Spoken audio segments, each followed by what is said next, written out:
हितेश एक अमीर फैमिली से था। उसके पिता एक बड़े बिजनेसमैन थे। घर में नौकर चाकर और हर तरह की सुख सुविधा थी। हितेश को बचपन से ही हर चीज आसानी से मिल जाती थी।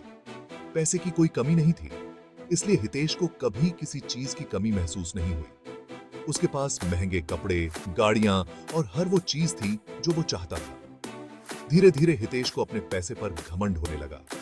वह अपने दोस्तों को महंगे तोहफे देता और शानदार पार्टीज का आयोजन करता। हितेश को लगता था कि पैसे से वह सब कुछ खरीद सकता है, यहां तक कि दोस्ती भी। कॉलेज में हितेश के कई दोस्त थे। वो हमेशा उसके साथ घूमते, पार्टी करते और मौज मस्ती करते।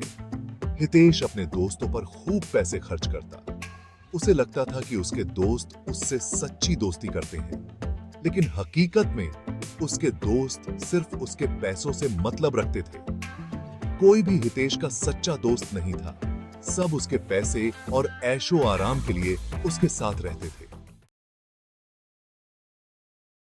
एक दिन हितेश के पिता का बिजनेस अचानक घाटे में चला गया। उनकी सारी दौलत और संपत्ति बैंक और बिजनेस पार्टनर्स के कर्ज में चली गई। हितेश का परिवार कंगाल हो गया। हितेश के लिए यह एक बहुत बड़ा धक्का था।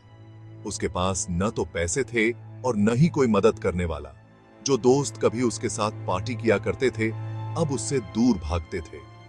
हितेश ने अपने दोस्तों से मदद मांगी, लेकिन किसी ने उसकी मदद नहीं की। सब ने अपना अपना रास्ता बदल लिया। हितेश अकेला रह गया।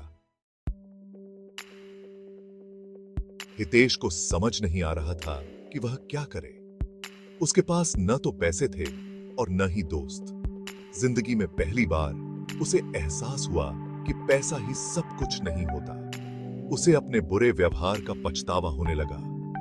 काश उसने अपने दोस्तों के साथ सच्चे दिल से पेश आता। काश उसने घमंड न किया होता। हितेश को समझ आ गया था कि सच्ची दोस्ती पैसे से नहीं खरीदी जा सकती। उसे एहसास हुआ कि सच्चे दोस्त वही होते हैं जो मुसीबत में साथ दें।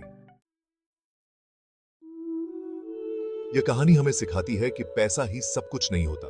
सच्ची खुशी सच्चे रिश्तों में होती है। हमें घमंड नहीं करना चाहिए और हमेशा दूसरों की मदद करनी चाहिए। हमें याद रखना चाहिए कि सच्चे दोस्त ही होते हैं जो मुसीबत में हमारा साथ देते हैं। इसलिए हमें हमेशा अपने रिश्तों को अहमियत देनी चाहिए।